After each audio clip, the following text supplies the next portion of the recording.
Hindi stories. डायनासोरों की दोस्ती की कहानी। एक समय की बात है, बहुत दूर किसी देश में डायनासोरों का एक समूह था जो हरी भरी घाटी में एक साथ रहते थे। इनमें Rex the tyrannosaurus, Tricia the triceratops और स्पाइक द स्टेगोसोरस शामिल थे। वे सबसे अच्छे दोस्त थे और अपना पूरा दिन घाटी की खोज, खेल खेलने और महत्वपूर्ण सबक सीखने में बिताते थे। एक दिन धूप में जब वे एक चमकदार नदी के पास खेल रहे थे, उन्होंने देखा कि टिम्मी नाम का एक छोटा डायनासोर तेजी से बहते पानी को पार करने के लिए संघर्ष कर रहा था। एक पल की झिझक के बिना रेक्स, ट्रिसिया और स्पाइक उसकी मदद के लिए दौड़ पड़े।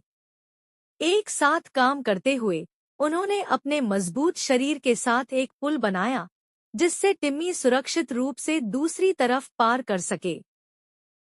उनके टीम वर्क और दयालुता से प्रभावित होकर टिम्मी ने उनका आभार व्यक्त किया और पूछा कि क्या वह उनके समूह में शामिल हो सकता है। प्रसन्न होकर रेक्स, ट्रिसिया और स्पाइक ने खुली बाहों से उसका स्वागत किया। उस दिन के बाद से उनकी टीम बहुत मजबूत बन गई। जैसे जैसे दिन बीतते गए, डायनासोरों को घाटी में कई चुनौतियों का सामना करना पड़ा।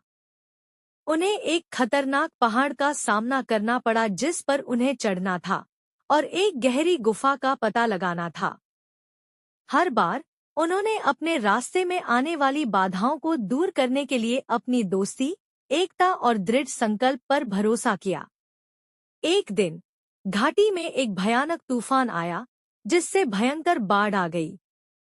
वहां पानी का स्तर तेजी से बढ़ गया और सभी डायनासोर एक छोटे से द्वीप पर फंस गए। जैसे ही वे एक साथ इकट्ठा हुए, रेक्स ने सबसे बड़ा और मजबूत होने के नाते एक योजना बनाई। उसने सुझाव दिया कि वे एक दूसरे की पूंछ पकड़कर एक श्रृंखला बनाएंगे और एक सुरक्षित जगह तक पहुंच जाएंगे। आखिरकार वे एक सुरक्षित स्थान पर पहुंच गए और बाढ़ का पानी धीरे धीरे कम होने लगा।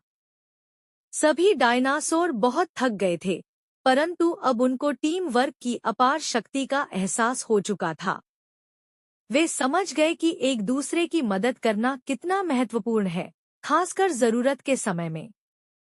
उन्होंने हमेशा एक दूसरे के लिए मौजूद रहने और जब भी किसी को जरूरत होगी मदद का हाथ बढ़ाने का वादा किया। उस दिन से रेक्स, ट्रिसिया, स्पाइक और टिम्मी को डिनो ड्रीम टीम के रूप में जाना जाने लगा। डायनासोर की दोस्ती की कहानियों से बच्चों को दोस्ती, समझौता और अलग-अलग दृष्टिकोणों को समझने का महत्व सिखाया जाता है।